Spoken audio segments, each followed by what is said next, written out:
And we're on. Hey, Hey! hey, how are you? This Spice We're Girl is we're back. here in another episode of the Spice Girls, and we have the most amazing guest today with us. Woo! Yay, yay. You know, Ale, you are our first Latin American guest in the Spice Girl show. How come Latin America? How come so late? No, but you're the best representative for Latin America. We're making amends here in having you right now here. Yes, Ale. So tell us about yourself, Ale. Maybe you want to introduce yourself to Oh, us and then to Yeah. the audience that we have. well, first of all, thank you very much for inviting me. And I always felt jealous about that. And I'm like, I am a the Spice Girls. I should be part of that Of crew. I course. mean, after so many years of hanging around UN corridors, talking about lives and being able to share some nice moments and also the sad moments with some of you, I was really amazed. And well, what about me? I am a feminist from Latin America and consider myself also a global networker. That's how I like to see myself, you know. I am Uruguayan, so I come from this very little country in between two Beautiful. giants, Brazil and Argentina. And Wow. people always confuse Uruguay and Paraguay, and Argentinians always take, credit for dulce de leche, and it's the Uruguayan the best, or the mate, and I mean, so I'm all the time trying, to profile my country in between those big giants. And I've been working for so long, for so long in this feminist movement. I grew my feminist ethics. I had the privilege to grow with REPEM, a popular education network in Latin America, but also with Dawn. So Mhm. my first steps in the feminist movement, like 25 years ago, was working with them I seem to be losing Ale. Yeah, I think so. Yeah. Oh, Oh, there between. you go. Oh, I was off. yeah, A but little bit. A little bit.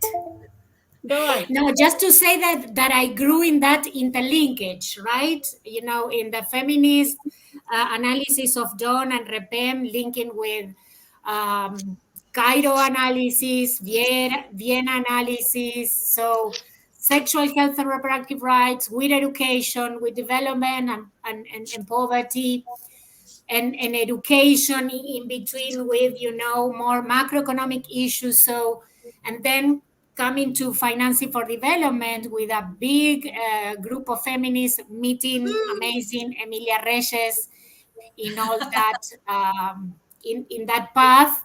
And then, of course, women major group and MDGs and SDGs. I remember creating in a very small office when the people's what was the GCAP, Global Campaign Against Poverty, was created during the MDGs.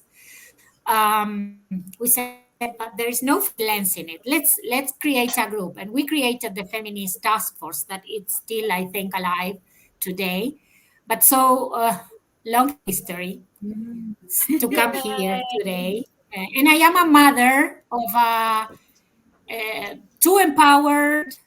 I would say she's too empowered. It's too much.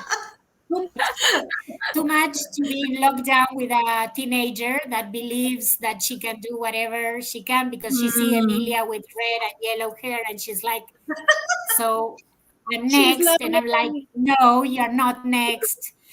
And tattoos and asking, for, when my tattoos, when this, when that. But it's a different journey. And I have to say that also going into menopause journey. And disclaimer for feminists, you are not having sessions on menopause. It's true.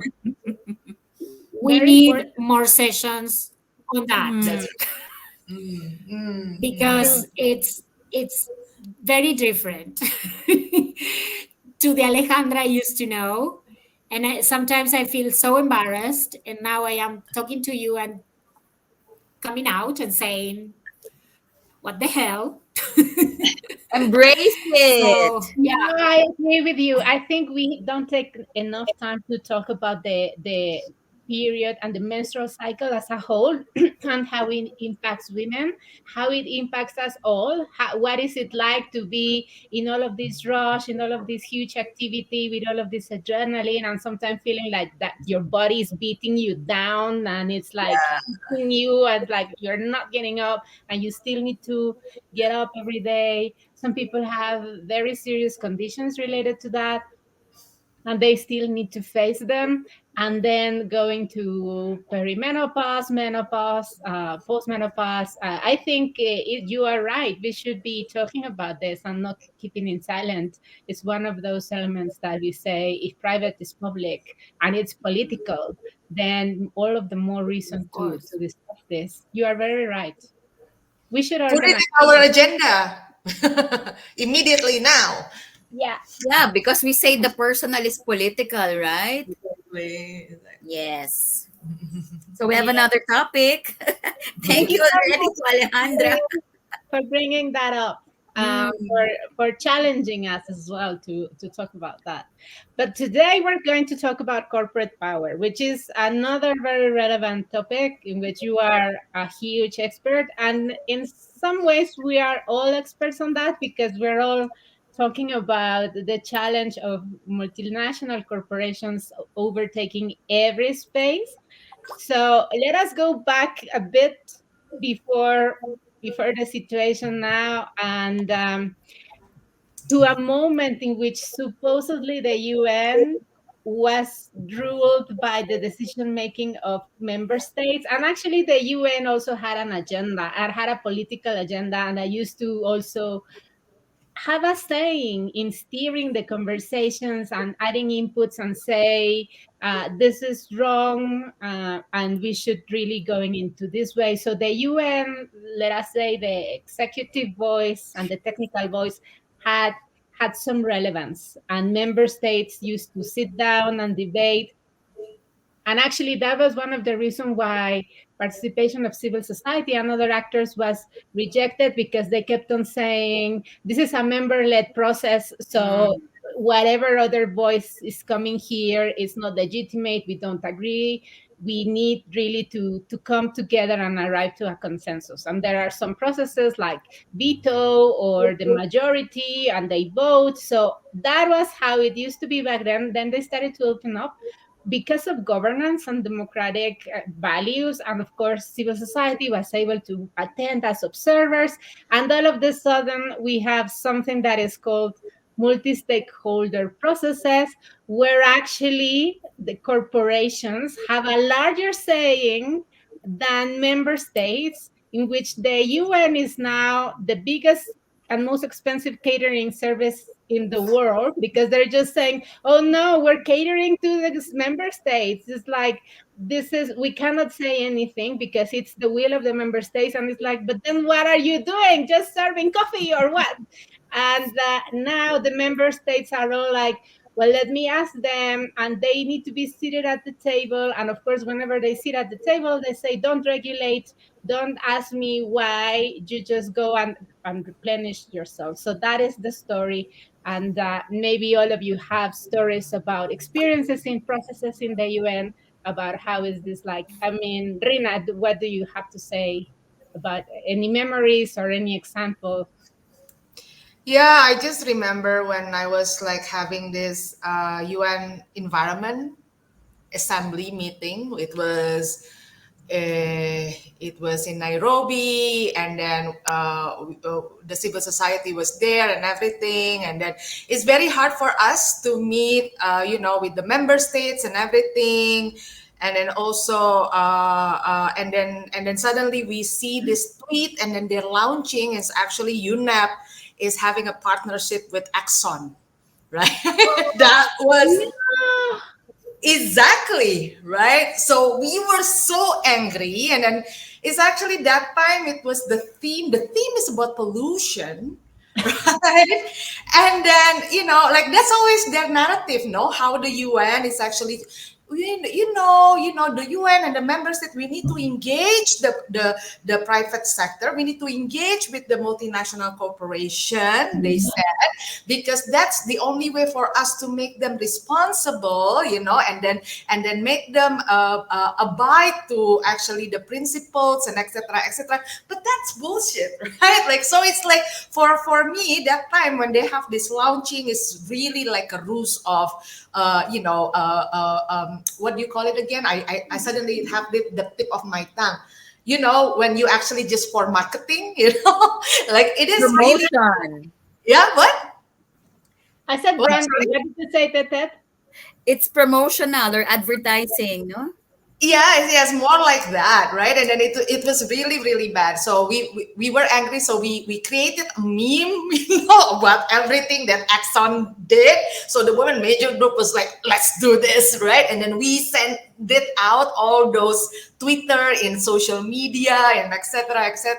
And then yeah, and then after that we had a meeting with the UNEP in really like really question their partnership with Exxon and the others. So that's my memory. And then there's so many stories. And then maybe I can just stick to one and then maybe hear from Tetet or Ale if you have anything else. Tetet, your last one memory.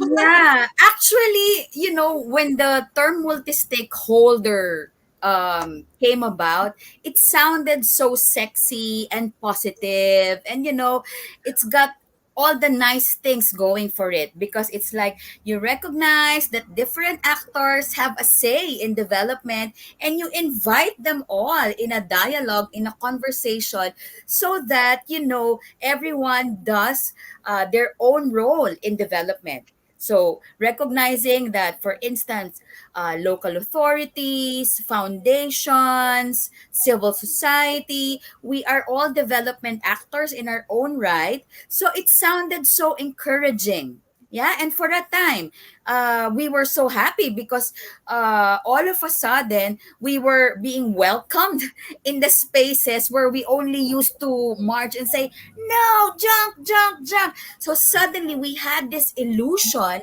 that, oh, they're taking us seriously by inviting us to the table.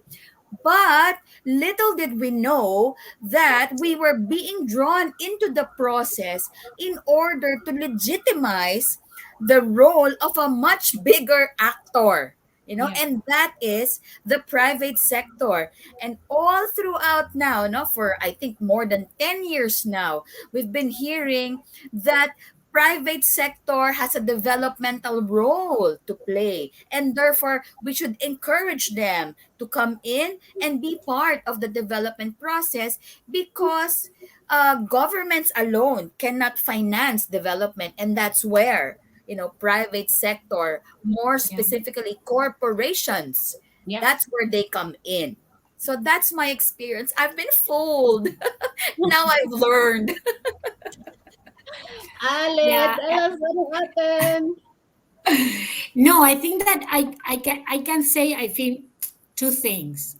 I think that we have been engaging critically in many spheres with different actors of the development sector.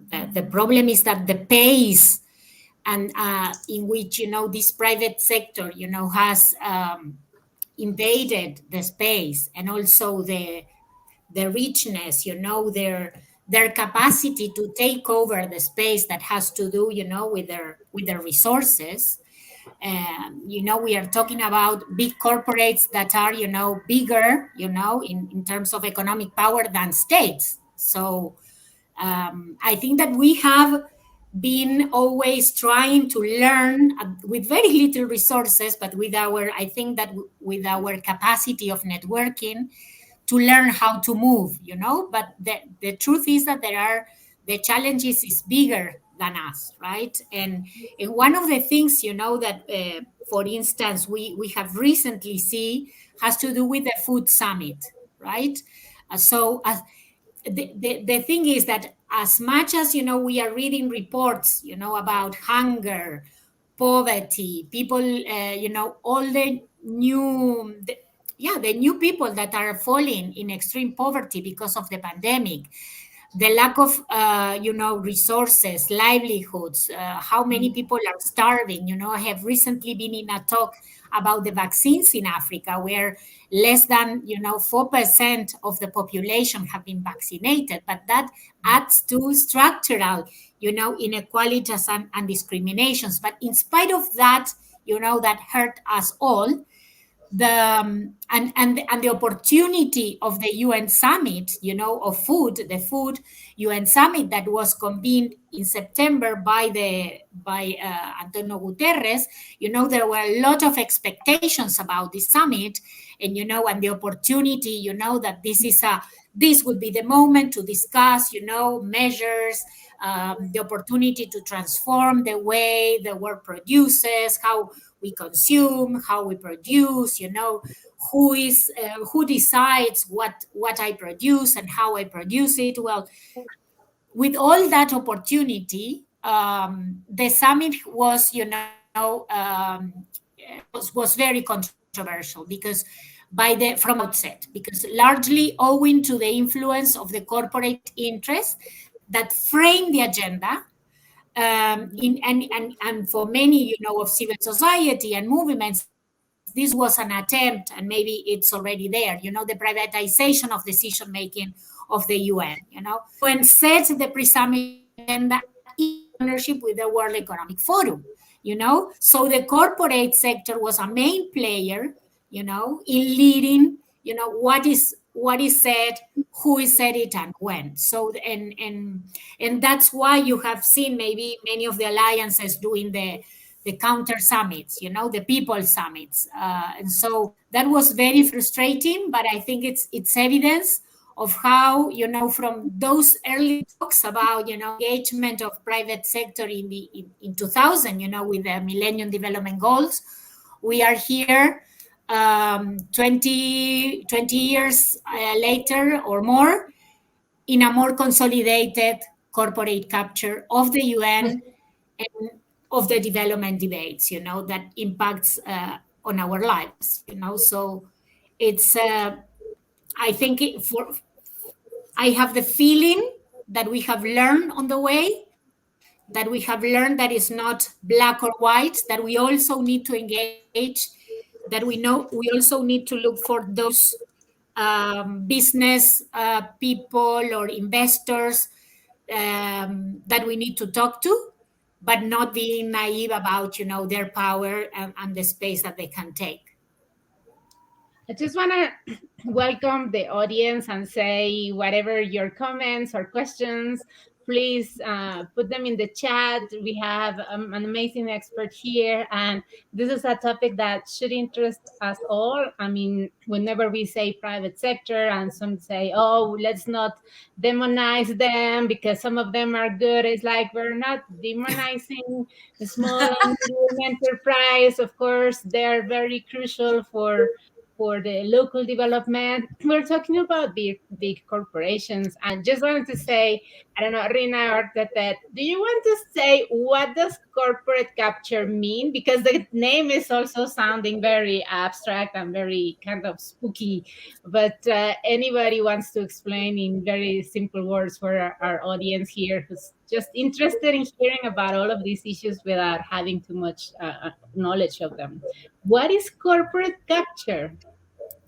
That give it away. Okay. Try. There's so many. There's so many manifestations of how corporations have captured the development agenda. So let's unpack the term in itself. No, when we say private sector in development, no, when governments and the UN says private sector has a role in development, what they really mean is corporations Yeah. have a big role in setting the development agenda. They're not talking about cooperatives. They're not talking about small and medium enterprises. Of course, there's some reference to the small players, but what they really want to attract are the big corporations. Okay? So when we say corporations have captured the development agenda, it means it's no longer the public interest that is foremost, not in their objectives. It's now corporations running development as if it were a business whose objective is that of making profits Yes. privately appropriated. Yes. Accountability is not to people and not definitely to the planet, but to their shareholders. So that is something really, Yeah. really dangerous when you now say that corporations dictate the development agenda with the objective of maximizing profits that are then given or allocated privately, and they're only accountable to their shareholders. Yeah, so for instance, isn't it weird that in UN climate conferences, supposedly trying to find the solutions to the climate crisis, we see huge signs, no, that this climate conference is brought to you by Chevron. Exxon or this airline company, and this nuclear energy company. Oh It's like, yeah. oh my gosh, this is freaking perverse, no? And we see those polar bears Yeah. walking around the UN halls saying the future is nuclear. So it's like, oh my gosh, here we are. And if this isn't one blatant example of how corporate interests have captured, Yeah. And just climate you crisis, Yeah. you May I? reminded you reminded me because when we say the corporations are in the negotiations, it changes the language and it changes the decisions because now they're talking Of about course. clean oil and they want to include clean oil as one of the good solutions for climate change, Clean and it's like coal. clean oil and whatever. So it is that the challenge of bringing multi-stakeholder spaces or bringing corporations into capturing the UN and capturing decision-making spaces is that, of course, they're gonna bring in their agendas, and many countries, as Adriana, Adriana is from Equidad, and she's doing always an amazing invisible role, but very visible. She's providing the technical support here, but also adding all of these comments. And as Adriana was saying, many corporations are stronger than many states, so Yeah. they are held hostages, and then it's like put down my language, and then we see all of these resolutions that are supposed to be coming from member states decisions, and it's actually in favor of the interests of the corporations for profiting and for privatizing all of the public services, which is insane. And now the climate emergency, for instance, as you were saying, that cannot be stopped because the agenda of the greater polluters is inserted in the decisions of solutions. So how sick is that? Rina, Yeah. what do May you think? I? Oh, go ahead. Oh, go Ali. ahead, Ale. No, just to say that in Poder is an organization that works, for has been working for more than 10 years, following, monitoring, business activities, and with respect to human rights and from a feminist approach and environmental justice. And I'm learning a lot, because in my feminist journey, we were, more about, poverty, education, health. And now I am learning, as you said, this new terminology, this new actor, the corporates and the phenomenon of state capture. We talk about state capture because for us that is at the heart, of the dilemma, and there is and what is it? Well, it's the exacerbated power of capital, of private capital, that unduly interferes in the functioning of decision of public interest, right? So, and this impacts our democracies, this impacts, the life of the states, and at the end of the day, our freedoms, our rights. And we have seen, and I think that these manifestations that Ted was talking about, it's important because the term corporate capture has been created a long time ago by economists in the World Bank. But the more, we look at how the abuses of corporate power are happening, we are learning about how they manifest. So I think that's, and not, they are not illegal, they interfere in legal ways in many of the cases, right? I'm not talking about corporate power of the crime, organized crime, right? I'm talking about legal, the more legal manifestations. And one that we have seen very clearly with the pandemic is the interference in public policy decision making in legislature, for instance. How quickly the pharmaceuticals, these big pharmas have pushed our governments to issue laws to allow them, to get vaccines. So it was, in order to, in this run for vaccines, more than 13 states in Latin America changed their laws in order to get vaccines. And also disregarded and disrespected rights like the right of information, because all of these contracts have been kept in secrecy, right? So we see that interference in the law, very, very quickly, but also we are seeing that in the communities, right? In the work that we do in Mexico, for instance, they interfering by creating like conflicts in the community. No, so they have people that interfere, with the decision making of of a community that is advocating against a mining company, right? And also the narrative. I think the narrative is very important because they are saying that because we challenge the corporate impunity, we are against development, right?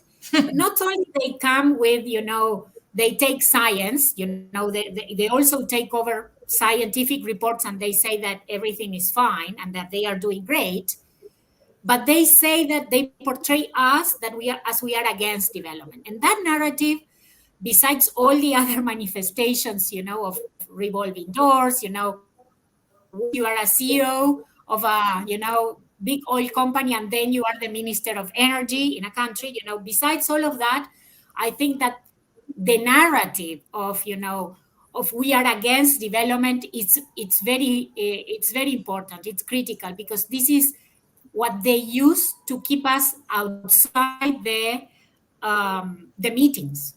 This multi-stakeholderism, it's about one or two members of civil society, that academia, but not trade unions, not feminist movements, not peasants, because we are against development. So I would say that that is very tricky. Yeah, and then also, if I may add, also Amelia and Ale, and I really, yes, I really agree with what Ale said. The interference and sometimes in illegal way, and then sometimes very blatant, showing how their true face, going back to that multi-stakeholderism, right? Because there's even like the civil society, a lot of civil society actually really embracing that multi-stakeholderism. Can you Yeah. explain what multi-stakeholderism is for our Yeah, audience? of course, like the model, the idea of the approach that's saying that, aside from the government and member state, there needs to be a consultation and conversation with the other stakeholders. And then these stakeholders, it includes the civil society, it includes the private sector, and etc. It includes the academies, it includes the parliamentarian, with different stakeholders. And then we heard that a lot even before the SDG, but also the SDG is actually very, very push for it and then promoting it. Yeah. And then a lot of people, actually a lot of civil society is actually embracing it, just like what that said. It sounds good, but then a lot of critical progressive, civil society also like really worry about this from the very beginning, right? Because it's really undermining, the role of the states as a duty bearer, right? And then also have like in a way that it going to just make an opportunity for the private sector to go in. Yeah, and then when we say that we are not going to be an equal footing when we are talking about multi-stakeholderism, like it's an illusion that you thought that okay, we're going to sit together and then civil society speak and then private sector speak one and member state. It's not working like that because behind it, right, all those lobbyists have the access to the government, all those access that they have in the closed door discussion. We don't have that as a people's movement or civil society, right? And then also I just want to point out the interference, yeah, that is actually really blatant is, like in many cases, a lot of this corporation with all their lobbies and everything, right? Sometimes they're saying that okay, we have there's a lot of cases saying that the corporate rights is actually able to trump human rights, and then this has shown really blatantly. And then we're talking about the issue of trade rules and then what is the trade provision. I'm going to tell again about this, really the investor state dispute settlement, Yes, right? yes. Yes, the ISDS, which is actually a provision in the or article in the trade agreement where they allow, yeah, the corporation to sue the government when actually the corporation felt that the government have a public policy or anything that potentially will reduce their profit, right? So it is very, very dangerous. What I want to say is that, for instance, like we have like Egypt wants to increase their wage, their minimum wage, right? To actually and then it got sued by the ISDS case, yeah. And then this is happening in a very secret tribunal, and then there's no member state, no government is actually win this case. Yeah, it there is, but they're not winning because still they actually need to pay a lot of money using our tax money, right, to actually pay for the lawyers and etc etc. That is one, like in Egypt on the minimum wage. There's another one during the financial crisis, yeah, when actually government wants to stop or hold the, what do you call it, the price of water, right? And then it's also sued by the corporation. So what I'm trying to say is, imagine us, a people's movement, right? We want to actually push our government to do their job, to actually really have like act as a duty bearer.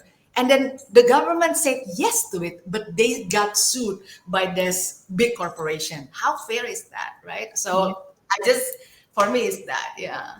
Yeah, and you just made me remind that it seems like a quarter of the global finance funding is now being contested. I mean, there are some developed countries that are being sued by big polluters, and it equals to the amount of a quarter of the global funding for climate emergency. So it's obscene because it amounts to those levels, and people is not aware.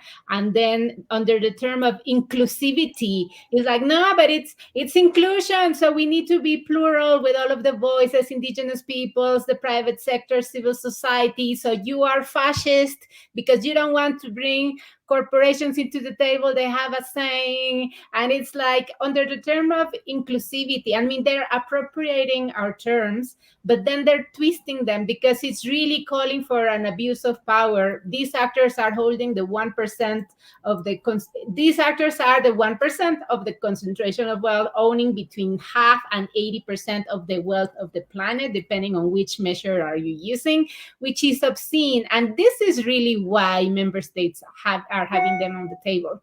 But there is not enough will to challenge the capture that they're making and the destruction they're causing everywhere around in human rights, in the well-being of people, of course, the environment and everything.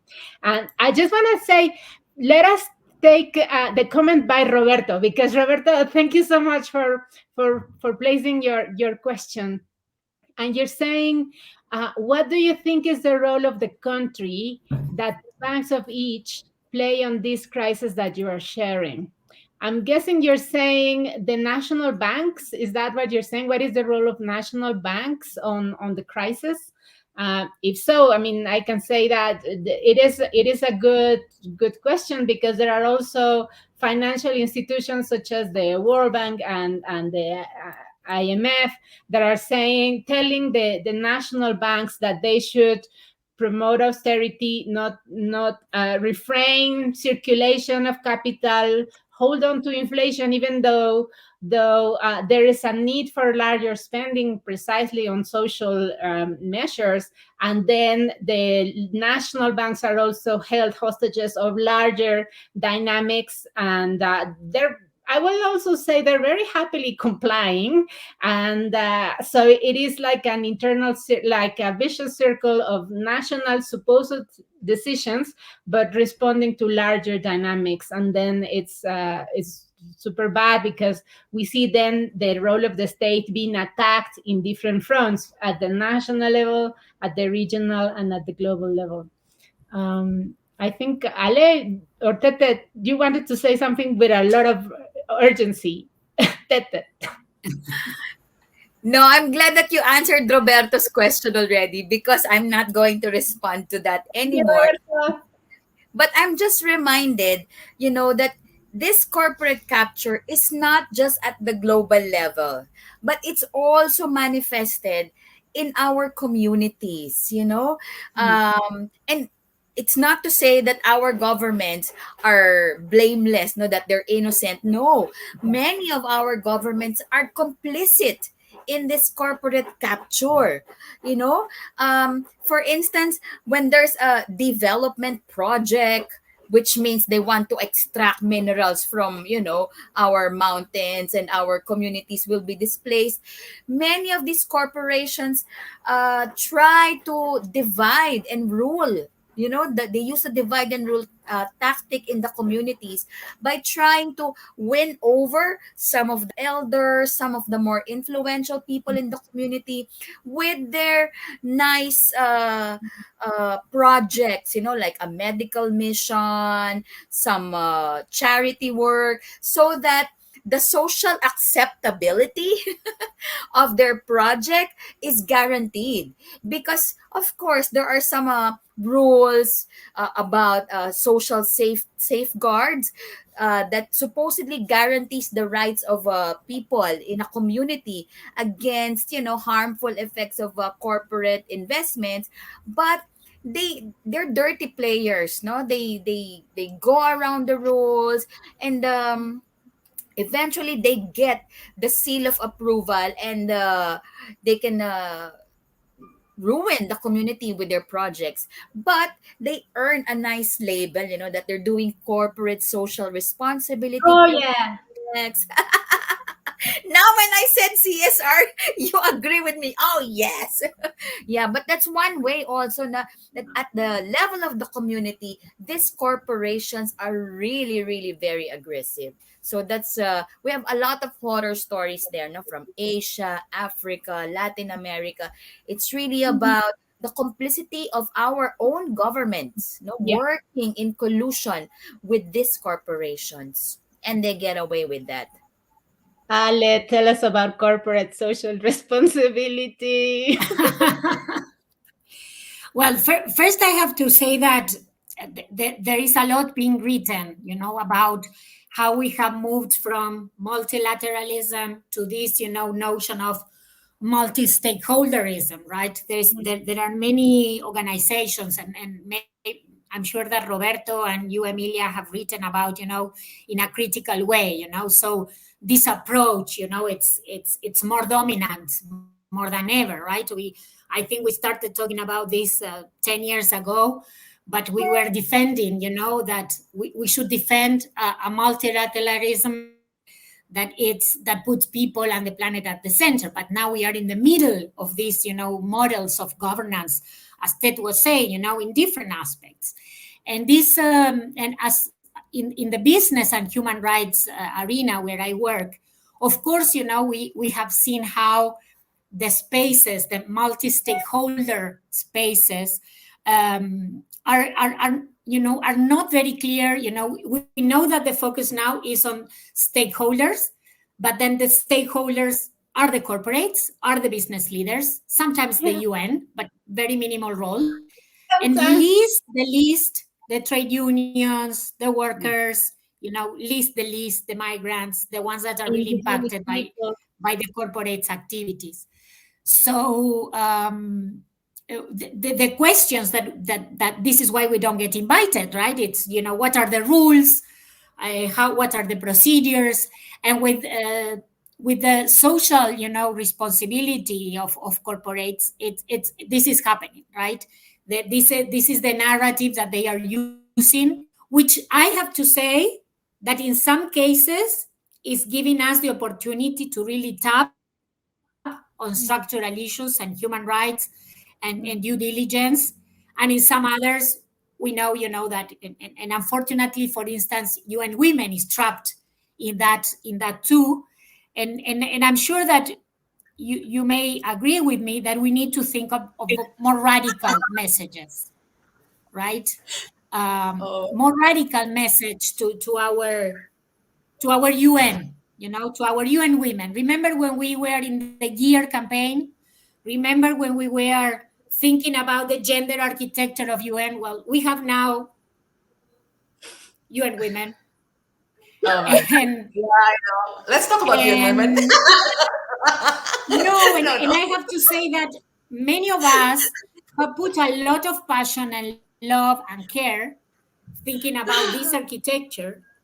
And at national level, we are seeing, that the corporates are really taking, and all the space and all these empowerment, principles of empowerment, it's taking the stage, right? And of course, a very complex issue. I have to say that I defend multilateralism. We need to defend multilateralism more than ever. Critically Yeah, engaging, as our dear Gigi Francisco said many times, because if we are not there, it will be worst. Yeah. So I exactly. can't imagine if the women major Yeah, group, if the women working on finance for development were not there. I can't imagine if a feminist task force was not there, what could have happened, right? I can't imagine what could have happened if we didn't have the education across movements and the alliances across, agendas to really challenge this. But here we are, and I think we need to continue pushing for multilateralism and challenging, what are the experiences of these multi-stakeholder? What are they saying, about really changing power dynamics? But it's not. I don't think it's an easy task, my dears. And I think that we are talking about people that are making profits out of the pandemic, right? We are Exactly. yeah, talking about people who have the capacity to decide who lives and who doesn't live, people who can really decide to end this pandemic, and they are not doing it. We are talking about individuals. We are talking about also state leaders, Germany, UK, US, but we are also talking about, the Bezos of the world, the pharmas that And today have independent the philanthropy. capacity to really distribute equal access to vaccines, and they are not doing it. If not now, yeah, when, right? Yeah.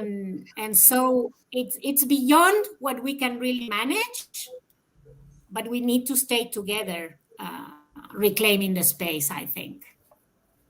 Thank you, Ale. Thank you, Susmita, who's saying excellent analysis within the audience. And yeah, let's talk about you women. Because and just before going into you women, you noted that you recall saying that Guterres had announced a forum, a summit of the future. And yeah, now, reading carefully his report, he's talking about a multi-stakeholder approach to the summit of the future with all of the corporates seated at the table. So it's really this thing, but bigger, in deciding the fate of humanity, in addressing all of the challenges, but the corporates having a huge saying at the table. And that brings me to UN Women. Let us say first that the UN is going through a funding crisis because the member states needs, they have quotas and they need to fund the UN. So that's very important. And member states do not comply with the funding, and so the UN is underfunded. So now the UN is looking for funding externally and going steering away from public funding to private funding. And therefore, all of the private actors that are coming are saying, okay, I'm giving you money, but then you need to go with my agenda. And this is where UN Women has had a very embarrassing moment with Coca-Cola and many actors. And now the latest is the Generation Equality Forum, which is a multi-stakeholder platform. And we are sitting in the Economic Justice and Rights Action Coalition at the table with nonetheless that the Gates Foundation. And the Gates Foundation is pledging a lot of money. We know that the Gates Foundation has been super conservative and has been reluctant to fund anything related to sexual and reproductive health and rights. They talk about health, but they don't talk about rights. And that's a huge difference. So, for all of you out there talking about health, stop it. Talk about rights. So, the Gates have been talking about health because they don't want to go into the bodily autonomy rights of women. That is the first thing we needed to say. And second, when coming here, the Gates has been one of the most powerful actors lobbying against sharing the intellectual property rights of vaccine, and therefore lobbying for the big pharma profiting from the elaboration of vaccines, but also access to all of the medical services that are needed to address this pandemic. And again, in that way, just supporting the richer countries to having these massive vaccines and now the booster shots, while, as Alejandra was just giving us this very harsh data on, in the entire African continent, only 4% of the population has been vaccinated. So the Gates Foundation is responsible for all, part of the, is sharing one of the biggest responsibilities in this global debate, and they're still seated at the table and saying, oh, we like women and let's empower women and I'm gonna give a lot of millions, and nobody's questioning their portfolio. Whomever, whichever private actor and corporate actor seated at the table at the UN needs to check their portfolio first to see if they're complying with human rights, with labor rights, with gender equality, with environmental criteria, and in this case now, are you a genocide threatening the lives of millions of people in the global south?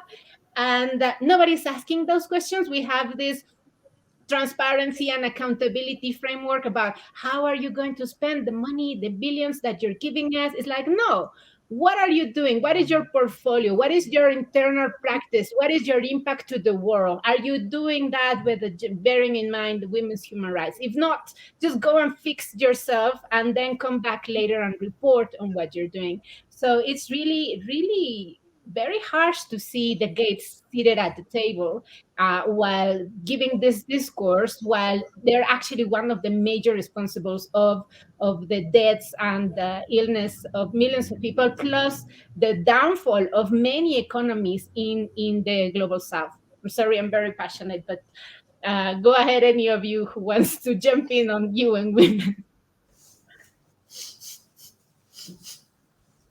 Okay, so if I left you, I think it's like in. No, no, no, no. no, I just there I are think very that valuable people in because of UN Women. the UN Women has a very important agenda. We want UN Women to be strong, as Ali was saying. We want all of the amazing staff to do the role, and they're being undermined. And we've seen the struggles internally. Many of them are really pushing Yeah, we very see hard. They're them. very hardcore feminists. They really work hand Yeah. in hand. They're opening the doors for us, but at the same time, it's like they cannot escape this capture they're in, and so UN Women is being pulled between these tensions. And we really want you women to recover, to Yeah, and give them I voice think, all of Emilia, this with UN Women, with FAO, I mean, with UNESCO, many of us have a history of engaging, right? We have yeah. put so much love, passion, work, in developing many of the things that are, fundamental at the basis of their work, right? I remember my original, my first steps in the UN advocacy was at UNESCO, trying to show UNESCO how they have to also look at, Beijing. It's not just education, Jomtien education for all. They have to intersect with Beijing and Cairo. So we put a lot of our, and we are still doing it, right? But the truth is that this is happening in a scenario of a lot of pressure and politics.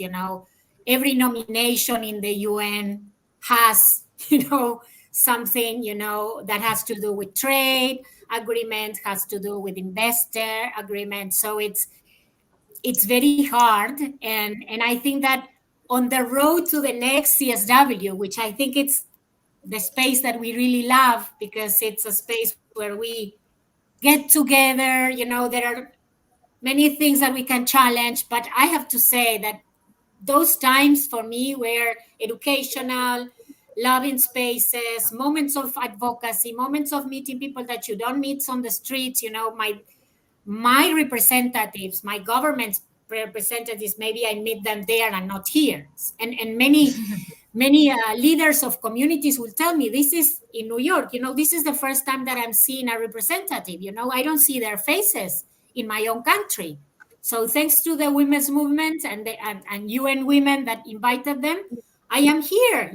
I am connecting. So I think that we need to continue supporting that multilateralism and those spaces. It's ours. It's Yeah. ours, you know? Yeah. And I think that Yes. also, Emilia, just to say that the complexities that we have at national level with our own movements sometimes derail the conversations, and we don't seem so united when we talk to, let's say, UN Women or any other, because I found myself, because I engage with the Forum on Business and Human Rights, and I also engage with, you know, more radical events. If I represent an organization that is in a more conservative space, like the Forum on Business and Human Rights, Mm. many of our civil society compañeras and compañeros don't talk to me. you know because Yeah. because you are defending, you are legitimizing that space. Well, no, I Mm. don't think I am today legitimizing it. We Mm. come that their space because we believe that engaging with the UN women, engaging with FAO, engaging with WHO, engaging with others, it's part of the way that we strategically see advocacy. But it's true that many our feminist friends, because we engage at the UN level, sometimes don't trust our strategy, right? Yeah. And we have also to, I think, to be very frank and honest that what happens at the UN level should not contaminate the strength of our movement, right? We may have different strategies, but we are looking at the same, goals. We are struggling and we are wanting to achieve the same goal. That's my take here. Ale, you're touching on so many issues, and we only have 6 minutes. Yeah, we only 7 minutes. I want to respond, but okay, maybe not. Emilia, go ahead. No, I just wanted to say, let's talk about this autonomous versus institutional tensions in an Yeah. advocacy, because it's so painful, but at the same time so real. So we need to just devote a session on this issue that you're bringing, Ale. But just wanted to bring in very quickly to say that what is the solution, Ale? Tell us a bit about the process on human rights and business before, and then we also go to the video of the segment of activism, and then we close. Now, Araceli, very quickly, just to say that there is a process ongoing since 2014, that is the project for a legally binding instrument on transnational and other business and with respect to human rights.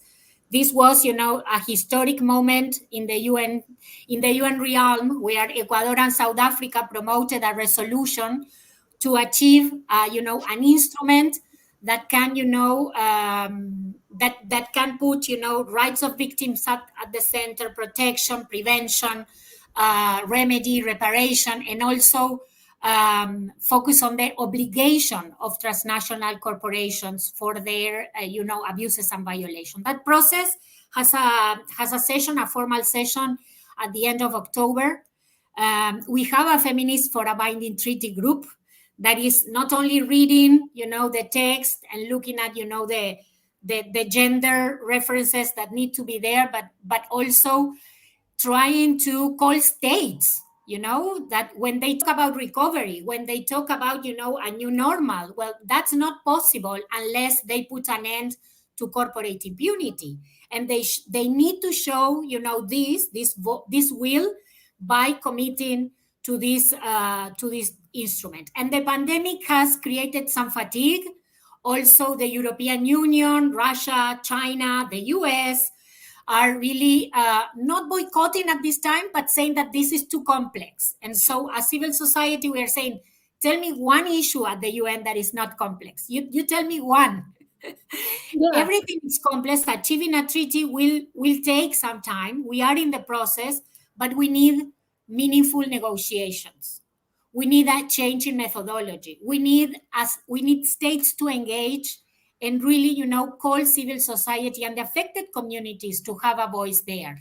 So far, it's a chair-led process, and we are really calling the states to really engage. And of course, we will call you.